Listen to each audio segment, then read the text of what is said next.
School bullying is an aggressive behavior that involves verbal or physical assault. What are the signs that your child is being bullied?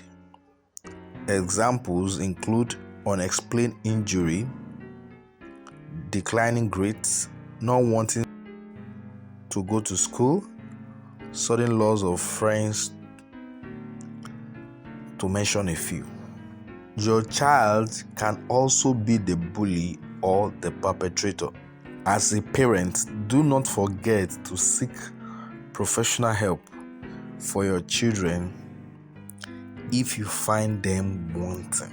Today, I'll be talking about 9 ways schools and parents can prevent bullying, both at school and at home. We all know that bullying has become one of the most dangerous epidemics being found in our society today, right from the home front to the school. But majorly, we have the school setting where this act is being perpetrated, and from the kids in the classroom to the walkway and also to the playground, and also the school bus isn't left out. Because most of these children that has been falling the victim to this bullying activity, it also affects them, their mentally states, which also carried out to affecting them in every aspect of their life, from their social life to their academic life to every set of their life. So today I'll be talking about the 9 steps of how we can avoid bullying. Accessibility.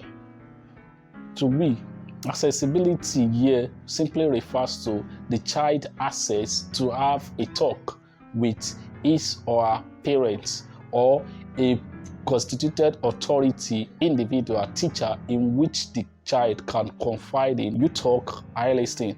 And if parents, educators, teachers can create an enabling environment whereby a child can be able to have access to express his mind, to have this communication level whereby they can be able to say everything without not being afraid of being misjudged. These days, children learn faster than when they read books. They learn more than watching their environment, what goes around them, what people do around them, which means they tend to behavior of those around them.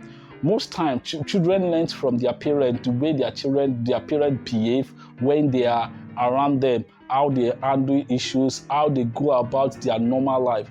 And a child that is being exposed to a parent that is mostly bullying his fellow human being at home, we grew up having that same mentality that the best way to have his way when it comes to meeting anybody is to bully, so she'll be able to be on top of his games. We watch our children closely. How do they relate with people when they are in open space?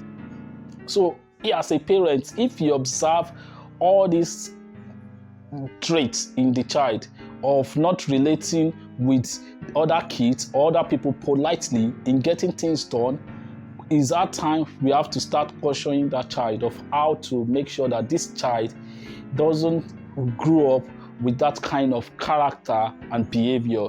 And we have to make sure that we teach our children how to politely talk, and also the ability of using the magic words like thank you, I'm sorry, please can I have this? All those things like that really matters when a child is having a child-to-child or probably generally relationship with every other person. A child with a low self-esteem can never stand up to a bully and bullying. The school has a major part to play in this place here. The school has to set a particular rules on bullying, and the schools and also the educators too need to work hand in hand to make sure that these rules are properly followed to the letter.